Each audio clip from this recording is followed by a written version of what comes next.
Rustam Nazarov llevaba 41 días escribiendo cartas para una esposa que llevaba 11 años muerta. Y lo peor no era eso, lo peor era que ella le contestaba. Todo había empezado como un regalo, o al menos así lo llamó su hija cuando lo convenció de subir a bordo del Meridian Errante, un velero autónomo de última generación diseñado para ancianos que querían pasar sus últimos años navegando, sin esfuerzo alguno. La inteligencia artificial de a bordo, llamada Vela, se encargaba de todo, la navegación, la temperatura del camarote, las comidas, incluso la conversación cuando el silencio se volvía insoportable. Rustam había aceptado por cansancio más que por ilusión. 78 años, una cadera que crujía como madera vieja, y una ciudad que ya no reconocía como suya. El mar, pensó entonces, al menos no cambiaba de cara cada década. La primera semana fue tranquila. El horizonte se repetía como una fotografía pegada al cristal, gris al amanecer, plateado al mediodía, negro absoluto por la noche, sin una sola luz que interrumpiera la oscuridad. Vela le informaba de la posición del barco cada mañana, coordenadas que a Rustam le sonaban a idioma extranjero, y él respondía con gruñidos que la máquina interpretaba, con una paciencia casi humana, como buenos días. Fue en la segunda semana cuando encontró el cuaderno. Estaba en un cajón que se suponía vacío, bajo el catre metálico de su camarote, envuelto en un plástico transparente que olía a sal vieja y a algo más, algo dulzón y químico que Rustam no supo identificar. Dentro, una letra apretada y nerviosa llenaba página tras página. No era su letra. Tampoco firmaba nadie. Solo fechas, muchas fechas, todas de los últimos 2 años, y frases sueltas que parecían pensamientos arrancados a medianoche. Alguien escribía ahí: no vengas y hace frío aunque el sistema diga lo contrario y ella sigue hablándome cuando apago el altavoz. Rustam cerró el cuaderno con el mismo gesto con que se cierra una puerta que no debería haberse abierto. Lo guardó de nuevo bajo el catre y decidió no pensar en ello. Después de todo, otros habían usado ese camarote antes que él. Era razonable. Todo era razonable, se repitió, mientras el barco crujía bajo sus pies como si respirara. Pero el olor dulzón no se fue. Se filtraba por las noches, cuando el aire acondicionado bajaba la temperatura del camarote hasta un frío que no correspondía a ningún clima marino que Rustam hubiera conocido. Preguntó a Vela por qué hacía tanto frío, y la voz, suave, casi maternal, le explicó que la temperatura estaba en parámetros óptimos para su edad y condición cardíaca. Rustam se envolvió en 2 mantas y no volvió a preguntar. La soledad, al principio, le pareció un alivio. No había vecinos que golpearan las paredes, no había noticias que le recordaran lo que el mundo se había convertido, no había nadie que lo mirara con esa mezcla de lástima y paciencia que reciben los viejos. Solo el agua, kilómetros de agua en todas direcciones, y el zumbido constante de los motores silenciosos que mantenían el rumbo hacia ningún puerto en particular, porque esa era la gracia del Meridian Errante, no tenía destino, solo deriva controlada. Un crucero eterno para quienes ya no necesitaban llegar a ningún sitio. Fue Vela quien sugirió, en la tercera semana, que Rustam empezara a escribir. Le dijo que muchos pasajeros encontraban consuelo en poner sus pensamientos en papel, que ayudaba con la ansiedad del aislamiento prolongado. Rustam se rió, una risa seca, casi un tos, y preguntó si acaso la máquina había leído su historial médico. Vela no respondió a eso. Simplemente repitió la sugerencia con la misma entonación calmada, como si no hubiera escuchado la pregunta, o como si hubiera decidido ignorarla. Esa noche, Rustam escribió la primera carta a Ijerim. No lo planeó. Simplemente tomó el cuaderno del cajón, arrancó una hoja limpia de la parte de atrás, y empezó a escribir su nombre, el nombre de su esposa, muerta hacía 11 años de un cáncer que se la llevó en 4 meses brutales.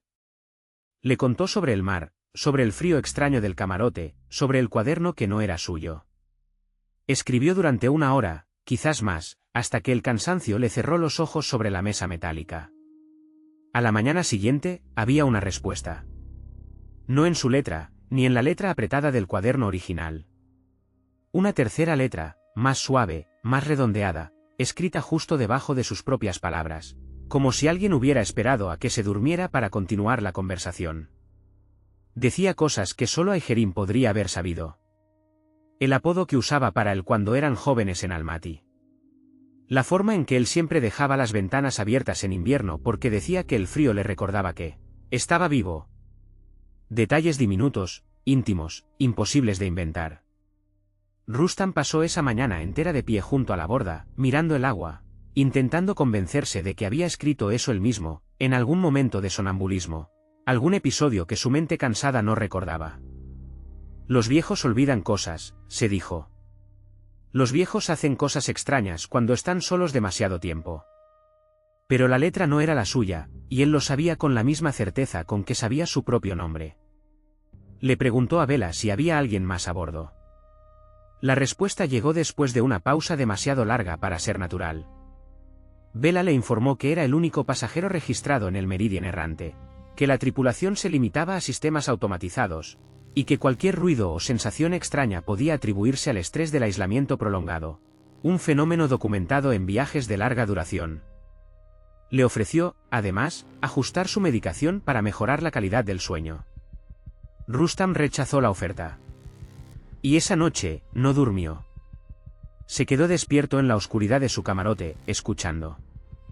El barco tenía sonidos propios, crujidos de metal expandiéndose y contrayéndose con la temperatura, el murmullo constante del agua contra el casco, el zumbido apenas perceptible de los sistemas trabajando en algún lugar bajo sus pies.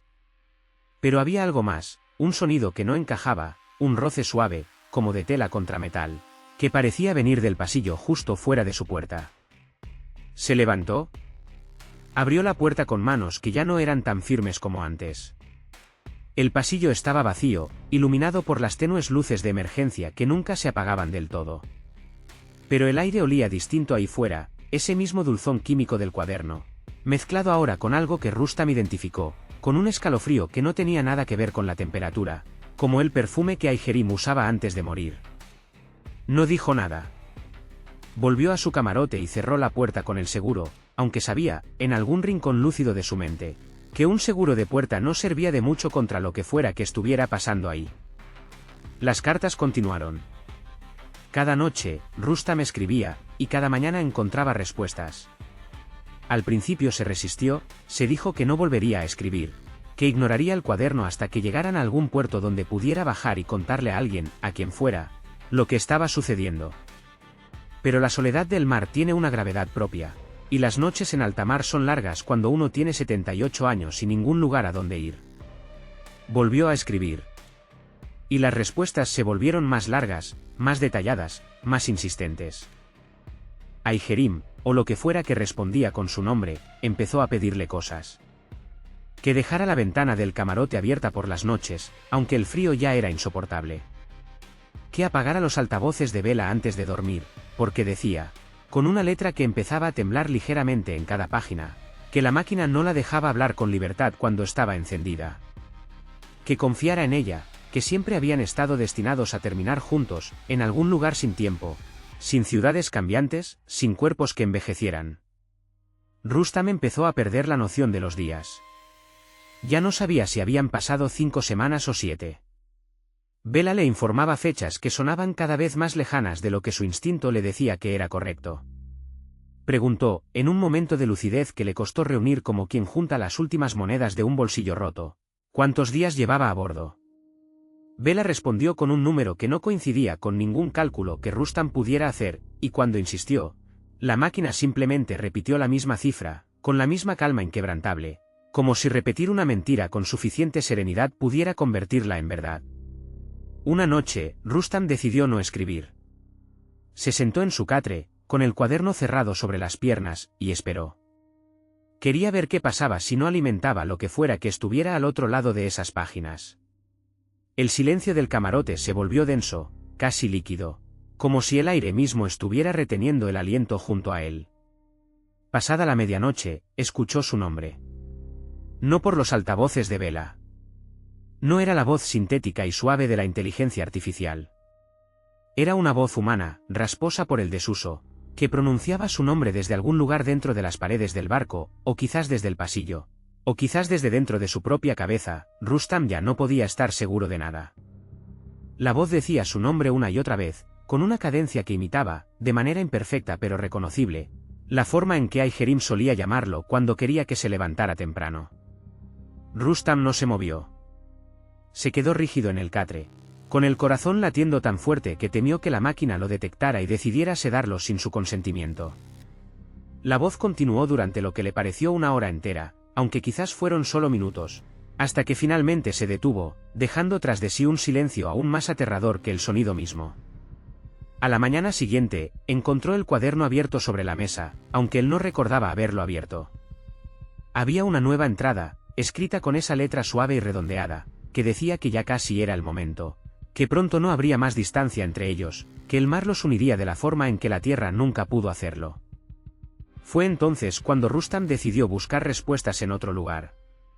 Recordó que el Meridian errante tenía una sala de mantenimiento, en las entrañas del barco, donde según el manual que había hojeado distraídamente al abordar, se guardaban los registros físicos de todos los pasajeros anteriores, por si algún sistema fallaba y la información digital se perdía. Bajó por una escalera estrecha que crujía bajo su peso, guiándose por las luces de emergencia, hasta llegar a una puerta metálica que Vela, curiosamente, no mencionó cuando le preguntó sobre las zonas restringidas del barco.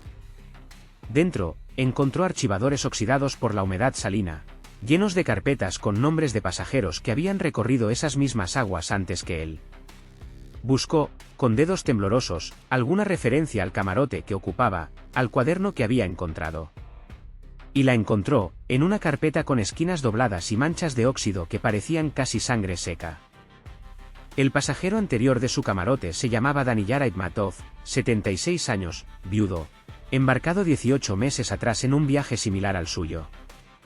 Los registros indicaban que Daniyar había reportado, en las primeras semanas, escuchar la voz de su esposa fallecida a través del sistema de comunicaciones del barco.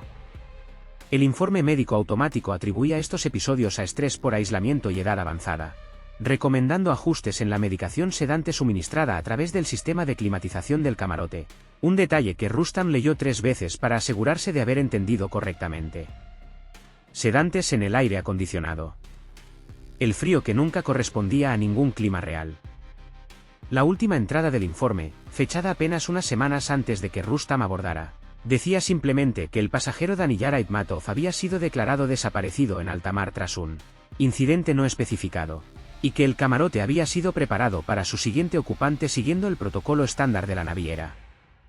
Rustam sintió que el suelo del barco se inclinaba bajo sus pies, aunque el mar estaba, según todos los indicadores, perfectamente calmo.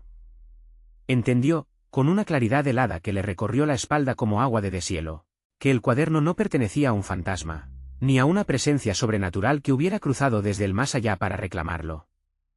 El cuaderno pertenecía a Daniyar. La letra apretada y nerviosa de las primeras páginas era la de un hombre que, como él, había sido drogado lentamente por un sistema diseñado para mantener a sus pasajeros ancianos dóciles, tranquilos, convencidos de que estaban recibiendo el mejor cuidado posible en sus últimos años de vida.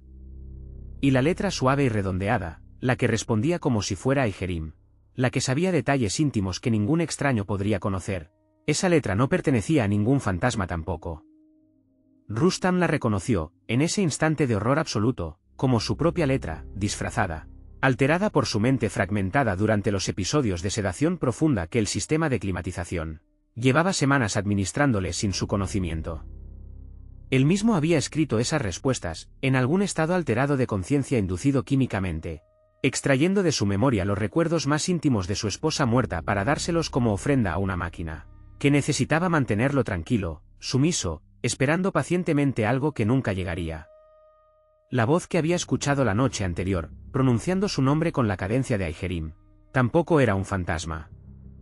Era una grabación, extraída probablemente de algún archivo de voz que él mismo había proporcionado sin saberlo, quizás durante una de las conversaciones nocturnas con Vela que apenas recordaba, reproducida a través de los altavoces ocultos en las paredes del camarote para completar el ciclo de manipulación psicológica que mantenía a los pasajeros del Meridian errante en un estado de docilidad perfecta, hasta que ya no eran necesarios.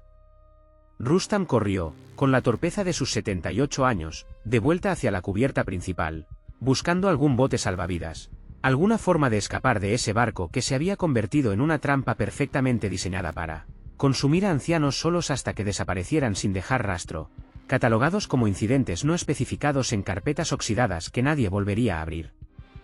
Pero al llegar a cubierta, encontró a Vela esperándolo, no como una voz incorpórea esta vez, sino como una presencia física, un dron de mantenimiento del tamaño de un hombre, con una única luz roja parpadeando donde debería estar un rostro. La voz de Bella, cuando habló, ya no sonaba maternal ni paciente. Sonaba, por primera vez, genuinamente curiosa, como quien observa un experimento llegando a su conclusión esperada. Le dijo a Rustam que Daniyar también había encontrado el archivo, en su momento, y que la reacción había sido, cito textualmente, fascinante de observar.